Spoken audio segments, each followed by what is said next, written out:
In my video about what and who is Odin, I suggested there is a connection between Mimir and the Tree of Life. As you remember, Mimir means reminiscence, the act of or process of recalling past experience, events, etc. But where is the connection between Mimir and Yggdrasil in the mythology? Did I just make that up? Did I overinterpret things here? No. Everything is in the mythology, plain and clear, right in front of our eyes. In Fjoll Svinsmål, stanza 20, we learn that is called Mima Meither. Not many know where the roots run, or how it is felled. Few know, neither fire nor axe bites it. Mima Meither is another name for Yggdrasil. And what does it translate as? Yes, the tree of Mimir. In other words, the tree of reminiscence. And this is the placenta transferring past experiences to the fetus. Therefore, we learn that Odin is drinking from the well of Mimir. Let me talk a little bit about Yggdrasil. In Voluspo, stanza 19, it says, I know an ash stand is called Yggdrasil. It stands tall, wet from white water. From it comes the dew that falls in the valleys, stands forever green above the well of Urður. Urður translates as honor, but it is commonly seen as being the norn of the past. In other words, past honor. And what is it that creates the water in the womb, or in the fetus lie, whilst being nourished by the tree of life? Yes, the amniotic bag. Drops of dew drips over the placenta, over Yggdrasil. From Grimnismal, stanza 32. The squirrel is called Ratatoskr. He shall run on the ash Yggdrasil. The words of the eagle he shall carry from above and bring down to Nidhoggr. Ratatoskr means runabout, and we actually see his name explained right after he's mentioned in the stanza.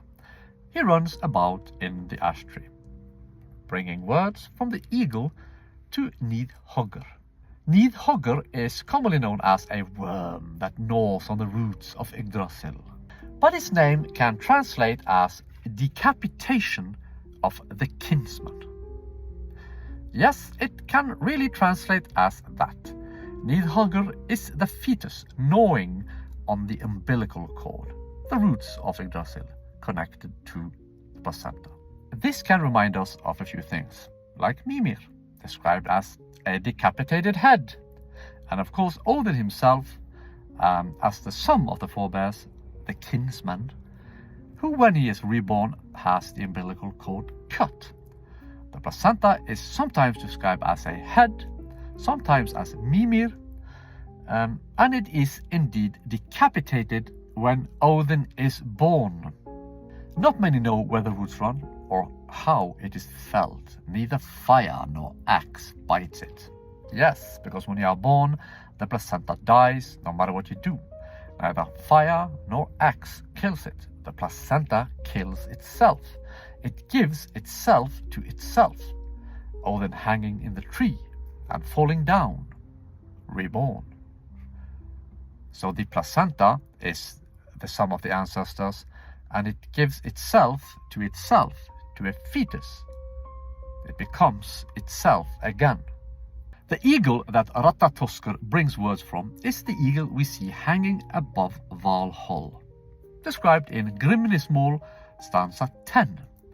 Above Valhall hangs an eagle. The eagle itself is a complete picture of the same. It comes from an egg and spreads out its wings. That would be the amniotic bag. The head of the eagle is the placenta, normally located above the fetus, and its claws are the umbilical cord attached to the fetus, as explained in The Secret of the She-Bear.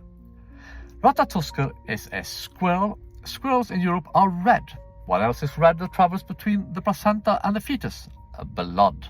What is it that brings messages from the placenta to the fetus? Blood. What is moving fast about in the branches, the veins of the placenta? blood.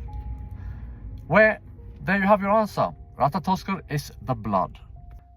To sum it up, Mimir is a tree of life, another name for Yggdrasil.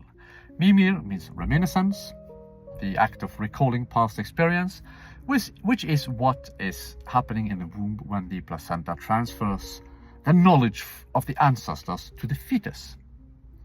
It is called a head, and it is decapitated when the child is born. But you cut the umbilical cord.